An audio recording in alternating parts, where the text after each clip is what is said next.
Lagi ramai di TikTok kisah seorang wanita yang suaminya digodain babysitter. Kisah itu diungkap pemilik akun TikTok @mrs.alx.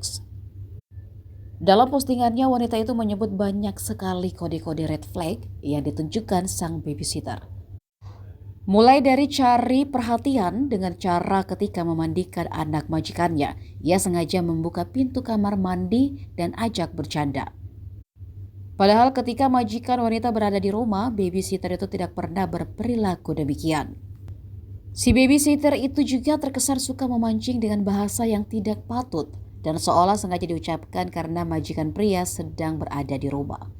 Perbincangan yang vulgar hingga sengaja memuji majikan pria di depan istrinya.